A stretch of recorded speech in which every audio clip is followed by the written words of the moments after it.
Okay, let's start with a really wild idea. What if I told you that you aren't a thing at all? Today, we're diving into a concept that might just change how you see yourself entirely. The idea that you aren't some fixed, solid object, but an ongoing, constant flow. The sources we're looking at suggest that we tend to see the world as just a collection of static stuff. But what if reality itself isn't a thing but an activity? Think about a river for a second. It's only a river because it's flowing. The moment that flow stops, what is it? It's just a puddle. The sources use this really powerful word for this energy, love. And they don't mean it in a romantic way, but as the basic creative activity of everything. As they put it, it is the nature of love to love. It's not a feeling, it's a verb. It's constant action. So, yeah, this naturally brings up the big question, right? If you're not the solid, unchanging person you feel like you are day in and day out, then what on earth are you? To get to the bottom of that, our sources give us this fantastic metaphor that really makes the whole idea click: the river and the whirlpool. So here's the picture. Imagine that all of reality, this entire universal energy of love, is just one massive flowing river. And you? Well, your individual form, your existence right this second, is like a whirlpool that's formed inside that river. You're just a localized expression of that total flow.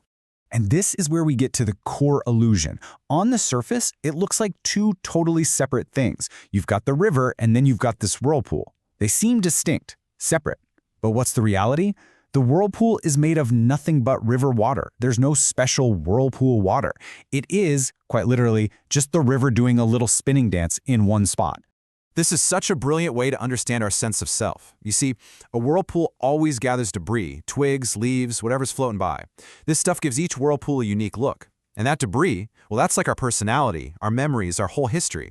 It's what makes us feel so different from everyone else. But here's the big mistake we make. We think we are the debris, when our true substance is, and has always been, the water itself. This whole idea actually has a name: non-duality, or not two. It's this beautiful understanding that the river and the whirlpool, reality and how it appears to us, aren't actually separate. I mean, sure, they look different in their form, but they are absolutely identical in their substance. One simply can't exist without the other. Now you might be thinking this all sounds like some new agey concept, but it's actually an incredibly ancient and profound idea that you can find in cultures all over the world. For thousands of years, thinkers have been wrestling with this. How can the world seem so solid when undeniably everything is always changing? So they came up with these powerful metaphors to help visualize this flow, to see past the illusion of things just being, well, things. Way back in ancient Greece, the philosopher Heraclitus famously said, "Everything flows," or penta rhei.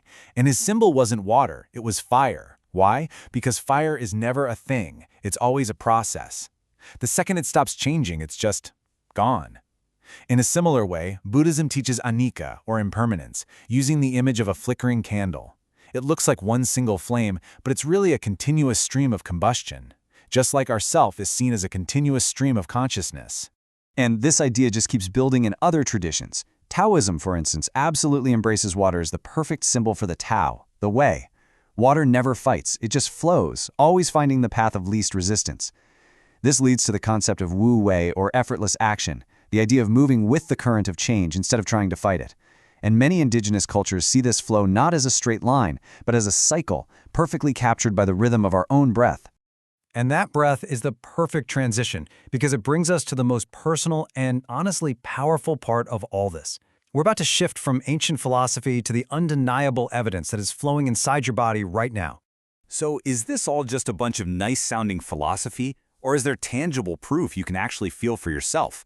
The answer is a huge, definitive yes. Remember that concept of love as a verb? It's not just some lofty metaphor. It's not just philosophy. It's biology. Your own body is a living, breathing, pulsing demonstration of this exact principle. You don't have to look for the flow out there somewhere. It is right here. Just feel your breath for a second. As so many ancient cultures understood, the breath is the great cycle. You don't really do the breathing. It feels more like a universal flow is breathing through you. From this perspective, change isn't something that's happening to you. The change itself, that constant in and out flow, is you. It is the world in action. Or what about your blood flow? That constant pulse is the most perfect, tiny version of the whirlpool metaphor. It is the universal river, localized and whirling within your body. And here's the key. Just like there's no special whirlpool water that isn't river water, there is no flow inside you that isn't the very substance of reality itself in action. So let's pull all this together. What does it all add up to? Well, it offers a fundamentally new perspective on who and what you are. So maybe try thinking of yourself this way. You are localized love. You have a unique form, that's the whirlpool, with all the specific debris of your history and personality swirling around. But your substance, your essential nature, is the universal energy of that whole river, always, always in motion. And the practical result of really getting this is just profound. When we truly understand there's no fixed, separate self that we have to protect and defend all the time, we can finally stop clinging so tightly to that illusion of being solid. We can just relax. We can merge with the flow. This leads to a really beautiful shift in perspective. You know, we spend so much of our lives feeling like we're struggling against the currents of life. But with this understanding, we see a new truth. We are not fighting the current. We are the current. So, if you take just one thing away from all of this, let it be this thought. You are not a static noun. You are an active verb. You are the energy of constant change itself, just beautifully and uniquely expressed for a little while.